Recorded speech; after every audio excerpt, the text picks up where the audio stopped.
کێشە ئێستا قەیرانی داراییە ئەمەیە کە سینەمای کوردی لە ڕۆژهەڵاتی کوردستانی فەشیل کردووەوە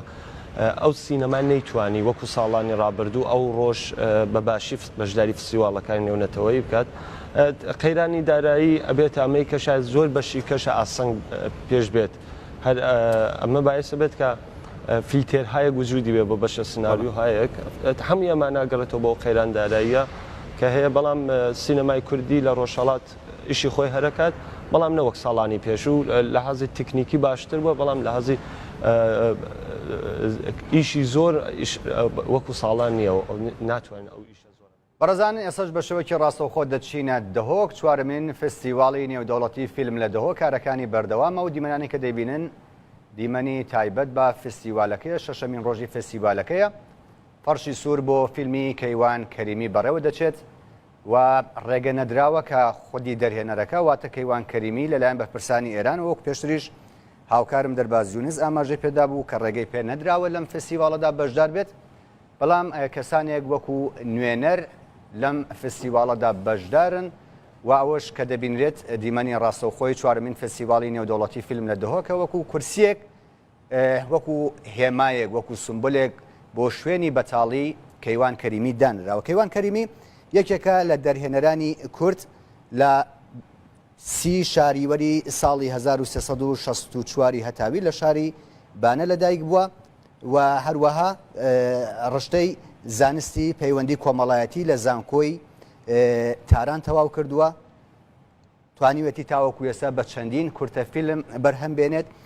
بۆ زانەری زیاتر لەبارەی چۆنەتی بەڕێوچوونی کارەکانی شەشەمین ڕۆژی فستیواڵی نێودەوڵەتی فیلم لە دهۆک هاوکارم دەرباز یونس لەگەڵماندا. دەرباز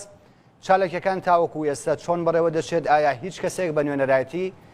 کەیوان کەریمی لا فستیواڵەکە بەشدارە یاخودنا؟ بەڵێ ئەم کاتت باش فواد ئەوەی کە دەیبینی ڕێوڕسمی ڕێزگرتنە لە سینەماکاری ڕۆژهەڵاتی کوردستان کەیوان کەریمی کە فیلمەکەی بە ناوی درام لە چوارەمین خولی فێستیڤاڵی نێودەوڵەتی دۆک بۆ فیلم بەشدارە. وەکو دەیبینن تەنیا کورسیەکی ڕەش بۆ کەیوان کەریمی دانراوە و ناوی کەیوان کەریمی لەسەر کورسەکە نووسراوە ئەوە وەکو ڕێزێکە وەکو ڕێزێکە لە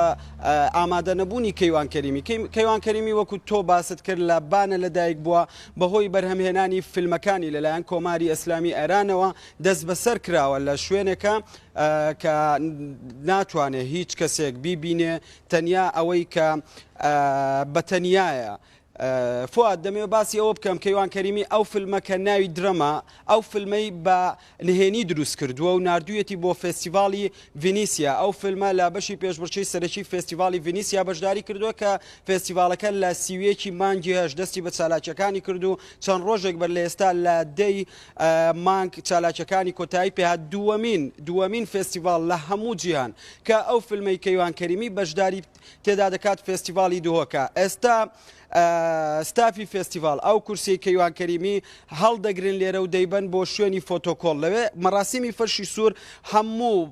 وەکو چۆن بۆ هەموو فیلمەکانی دیکەی فێستیڤاڵی دۆک ئەنجام درا بە هەمان شێوەش بۆ کەیوان کەریمی ئەنجام دەدرێت. لێرە ئەوە فەرشی سووری کەیوان کەریمیە هیچ کەسێک نە کەیوان کەریمی خۆی نە ستافی فیلمەکە نە ئەکتەرێک نە پرۆدیوسەرێک نەهاتووە لێرە ئەو دەرهێنەرە و سینەماکارانی کە خەڵکی ڕۆژهەڵاتی کوردستانیشن ئەوانیش لەبارەی کەیوان کەریمیەوە کە پرسیاریان لێ دەکەی نایانەوێ قسە بکەن لە ترسی ئەوەی کە لە کاتی گەڕانەوەیان بۆ ڕۆژهەڵاتی کوردستان تووشی کێشە بن. ڕێو ڕسمەکە وەکو ئەوەی کە بۆ هەموو فیلمەکانی دیکە ئەنجام دەدرێت بۆ فیلمی درەمی کەیوان کەریمیش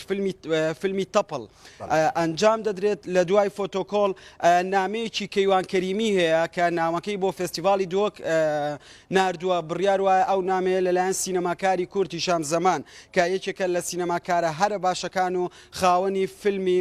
نامەیەک بۆ پاشایە ئەو نامەی کەیوان کەریمی بخوێندرێتەوە و لەو کاتەشدا